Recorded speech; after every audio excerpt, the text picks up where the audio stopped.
Okay, I received a message from Unique asking me, can you please consider doing a video about bringing yourself into posture?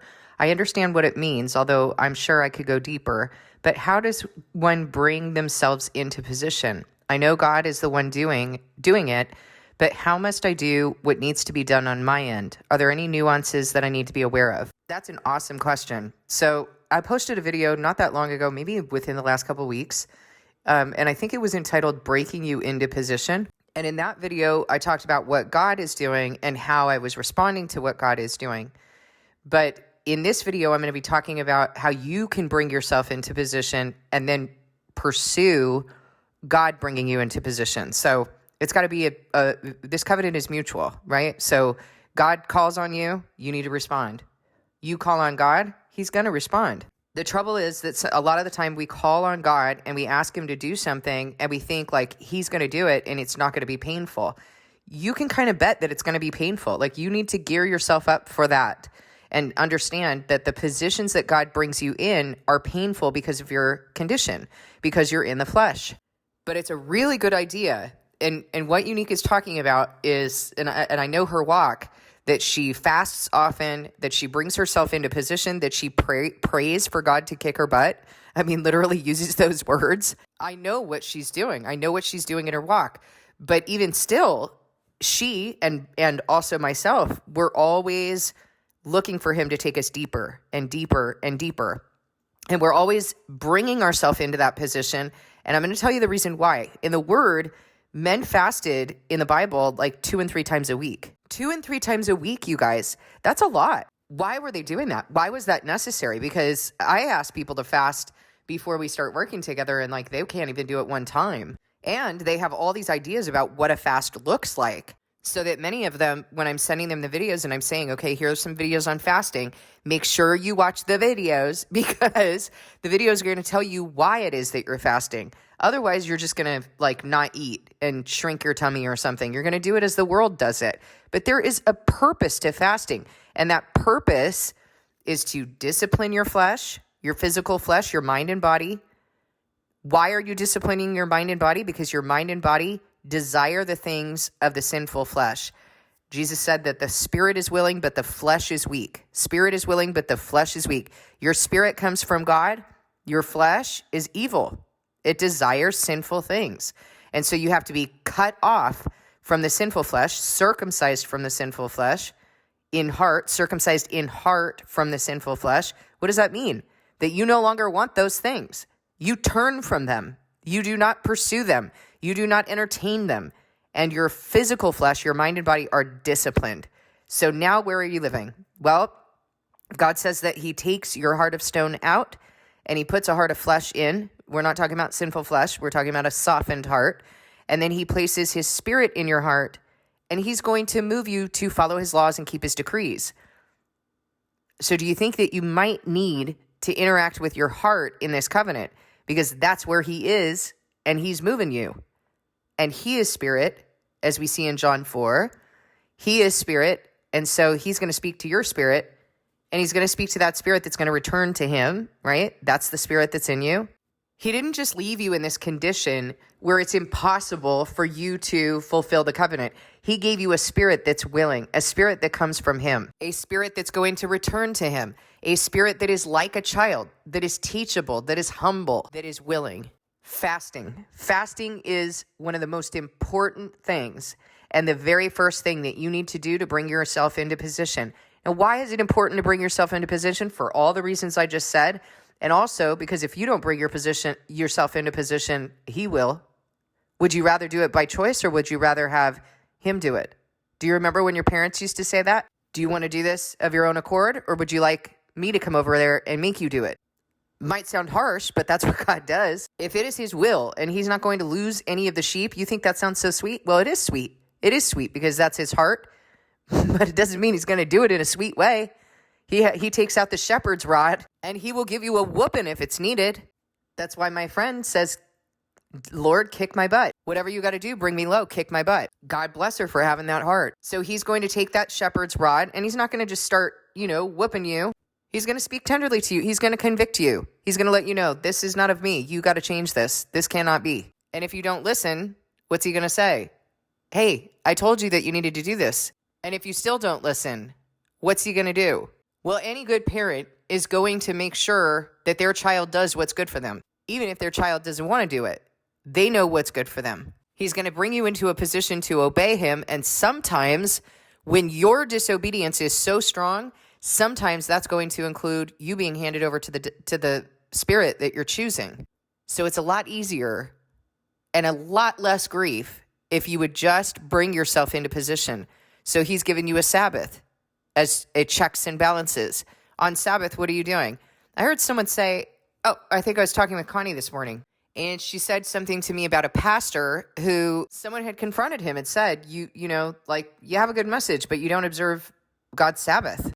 And his response was, well, I'm worshiping God every day.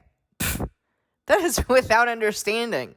Yeah, you should be worshiping God every day. Sabbath is to enter into his rest. Are you entering into his rest? Do you know what that means? Clearly, that man does not know what Sabbath is. Because on Sabbath, you withhold from the work of your hands, you observe it on the day God said to observe it, and you enter his rest. Do you know what kind of work you're doing in order to enter into his rest? Because you're withholding from the work of your hands, but there's work that you're doing in your heart in order to enter into his rest. And Sabbath after Sabbath, you start to realize, this Sabbath I was able to get into his rest pretty quickly. And so you can kind of look back on your week and think, okay, well, I've been doing all right. That's good. Where did I struggle? And so you have those checks and balances. When you have a week where it's like impossible or it takes all day just to get into his rest, now you got to take a look at yourself. What have I been doing this week that this was so difficult for me? What am I afraid of that this was so difficult for me? And I'm not talking about entering into his rest by watching TV, binging on YouTube. I'm talking about sitting with him. You sit in his presence. You read his word. You feast on every word that comes from the mouth of God. You ask him for your daily bread. You stay with him, with his spirit. Enter his rest and his peace. And all of those worries that you're having, all of those compulsions, you need to observe what's going on there and chisel yourself back into the heart and spirit. You might need to do a fast. These are checks and balances. If once a week you're sitting there and you're having to enter, you're needing to bring yourself into that posture of entering his rest, and it's difficult for you, well, now you have something to examine regarding how you're going to live the next week. Do you need to enter a fast? So these are some basic principles of how you enter his presence, how you bring yourself into position. Now, I happen to know Unique's process, and so I know what she does I don't know her whole week. I don't follow her around. But I know a lot of what she does in order to get herself into this position. I know that she regularly fasts. I know that she observes God's Sabbaths. I know that she leads her family correctly. I know that God is bearing fruit through her. And I also know that she is addressing something right now that's very difficult. And so she's needing to get into a deeper position. You need to be doing inner child work. And if you don't want to do inner child work as I teach it, then you need to find some way to get into that tender part of you that's able to express what you're feeling if you're having trouble getting into position, if you're having trouble submitting to God and you're having trouble hearing him. You need to get honest about what it is that you're feeling, which is part of the reason I teach you inner child work, because a child is very honest about the way that they're feeling. Adults are not. Adults intellectualize the way that they're feeling, or worse yet, they therapize the way that they're feeling. And they've been brainwashed into the world that the appropriate way to express themselves is to actually not have any feelings at all, to intellectualize it and say it with a happiness construct over it. A child doesn't have that burden. A child is allowed to speak things in a raw way. They can say things like, I'm really scared. That makes me afraid. I'm mad. I'm sad. I wanted them to be my friend. I don't like you. I don't feel comfortable. You're able to say things in a way that's direct, that just cuts to the chase already. So if you're finding that you're doing too much talking, that you're explaining things away, that you're long-winded, you might not be in the child, because a child just says it like that. They don't need to tell you something and then explain it and then explain it and then explain it. But the adult does need to shepherd the child, witness what they're feeling, validate, mirror, and reflect what they're feeling, and keep talking with them. Now, one of the things that I see people do when they're having a difficult time bringing themselves into position is that they start talking at the child. And usually they'll start doing that with other people as well. And they'll start processing for other people. And they'll start processing for the child. and that's not helpful. The adult's job is to listen. The adult's job is not to process for the child.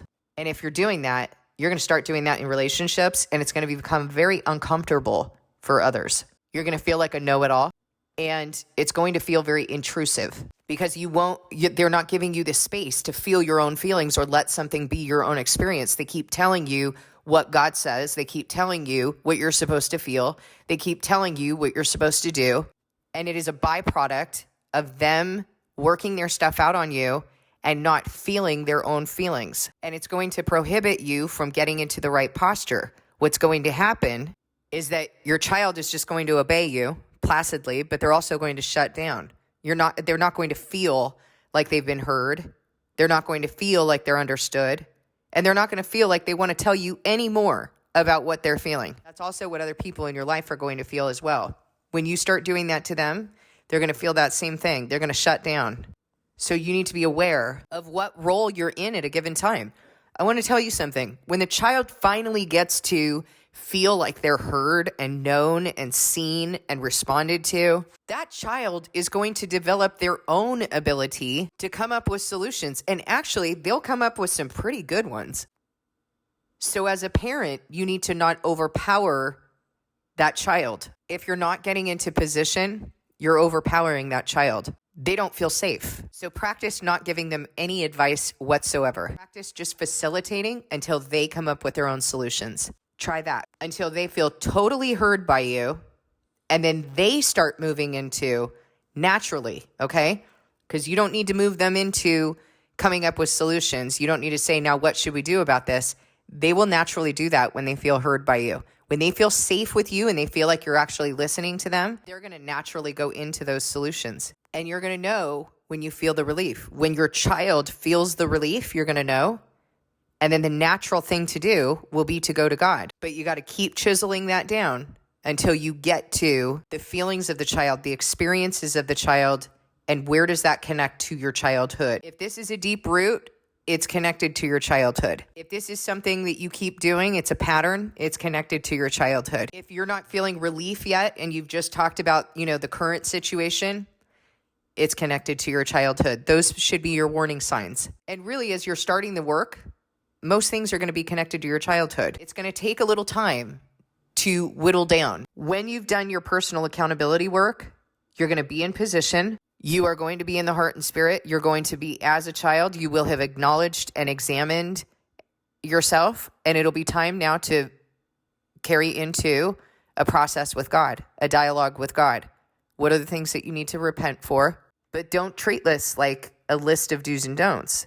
If you treat it like a list of do's and don'ts, you're not even going to feel connected to him. And you're not going to feel connected to him if you're not in the heart and spirit, if you haven't done your personal accountability work yet. If you're still treating your child as though you're wise in your own eyes, in your flesh, and you're kind of talking over them and like, okay, let's move it along. Don't do that to your child. Don't do that to anyone. It doesn't feel good. So if you're doing the work in Heart Known series and you're having trouble bringing yourself into position, or you're wanting to get into a deeper position, that's what you're going to need to do. You're going to need to listen to the child more. And truly, the work is not going to work for you if you're not. If you, as the adult part of you, as the parental part of you, cannot get comfortable with your child, how will you ever be comfortable to bring yourself to God as a child? Someone you can't control or see. How will you ever get comfortable submitting to him if you can't bring your child there? If you can't bring yourself into that position? So you need to practice there. I hope this helps. Thank you for listening. God bless you, and I'll see you in the next video.